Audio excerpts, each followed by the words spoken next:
Bonjour à tous. Installez-vous confortablement. Car aujourd'hui, nous allons devoir parler des choses qui fâchent. Mais avec cette petite dose de lucidité qui évite de paniquer inutilement. 3 drones militaires en 3 jours. Ce n'est pas le début d'une mauvaise blague de comptoir, c'est le nombre de fois où la frontière de l'OTAN a été franchie cette semaine. Alors, je pose la question avec ma naïveté habituelle. On continue de faire semblant que nos frontières ultra-technologiques sont totalement hermétiques.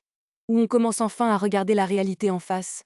Parce que pendant qu'on peaufine nos communiqués de presse indignés, la guerre, elle, s'invite tranquillement dans notre espace aérien. Nous en sommes aujourd'hui au 1 613e jour de ce conflit, ce dimanche 26 juillet.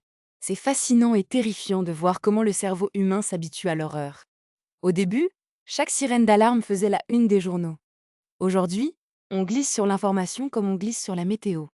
Et si certains d'entre vous pensent encore que cette guerre reste sagement confinée dans ses frontières géographiques, la réalité du terrain est bien plus brutale. Le conflit ne se contente plus de ravager l'Ukraine. Ses étincelles retombent désormais directement chez ses voisins.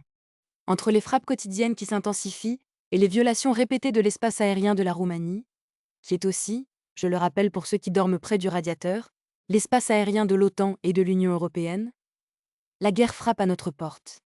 Ce n'est plus une menace abstraite diffusée au journal de 20 heures. C'est une réalité géographique immédiate. Regardons les faits d'un peu plus près, sans le filtre anesthésiant de la diplomatie habituelle. Ce dimanche, la violence a encore franchi un palier tragique des deux côtés de la frontière.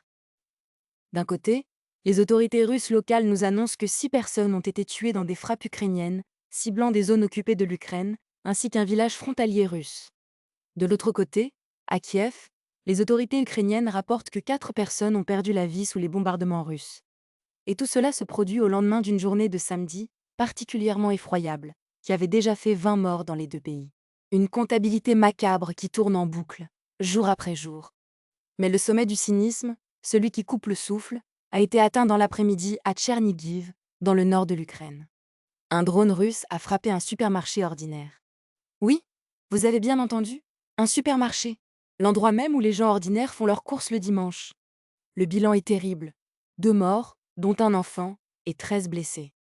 Volodymyr Zelensky a dénoncé une frappe profondément cynique. Et franchement, comment peut-on qualifier autrement le fait de cibler des familles qui achètent du pain? Pendant ce temps, le ministère russe de la Défense annonce fièrement avoir intercepté 133 drones ukrainiens durant la nuit, notamment dans la région de Moscou et en Crimée annexée. On assiste à une saturation complète du ciel, une pluie invisible de métal qui ne connaît plus aucune limite éthique ou géographique. Et c'est là que l'histoire prend une tournure qui devrait faire sauter le café de nos dirigeants européens. La Roumanie a annoncé convoquer l'ambassadeur de Russie. Pourquoi?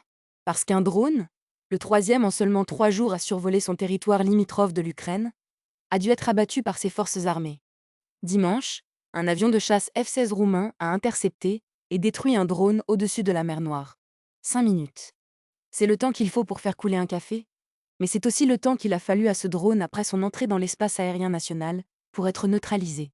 C'est le ministre de la Défense lui-même, Radu Miruta, qui l'a annoncé sur Facebook.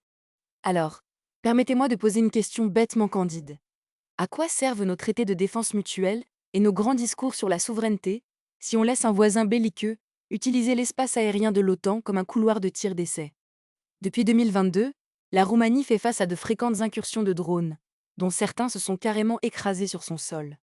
Convoquer un ambassadeur, c'est un peu l'équivalent diplomatique d'envoyer un mail poli avec écrit « S'il vous plaît, arrêtez » à un pirate informatique qui vient de vider votre compte en banque. C'est poli, mais est-ce que ça marche vraiment? Mais le véritable coup de théâtre, le twist géopolitique que personne n'avait vu venir dans son manuel d'histoire du collège, c'est cette alliance transcontinentale qui s'officialise sous nos yeux. Volodymyr Zelensky a révélé que la Russie ne se contente plus de ses propres forces. Elle a demandé à la Corée du Nord pas moins de 30 000 soldats supplémentaires pour l'aider à combattre l'Ukraine. Et ce n'est pas une rumeur de couloir. Le président ukrainien affirme que depuis le mois de juin, des préparatifs sont activement en cours dans la région de Voronej, en Russie, juste à la frontière ukrainienne, pour accueillir ses troupes.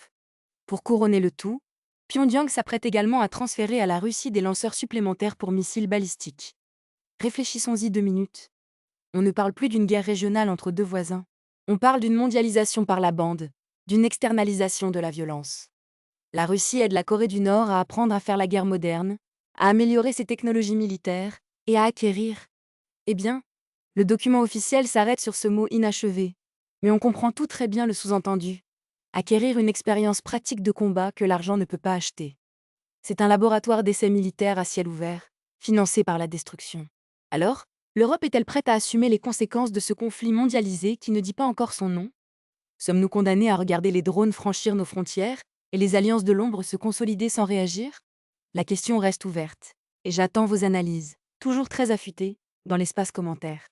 Si ce décryptage sans langue de bois vous a permis de comprendre les véritables enjeux derrière les gros titres de l'actualité, n'oubliez pas de vous abonner, de laisser un pouce bleu et d'activer la cloche de notification. Dans notre prochaine vidéo, nous plongerons dans les secrets du marché noir de l'armement mondial. Restez connectés, restez critiques, et à très bientôt.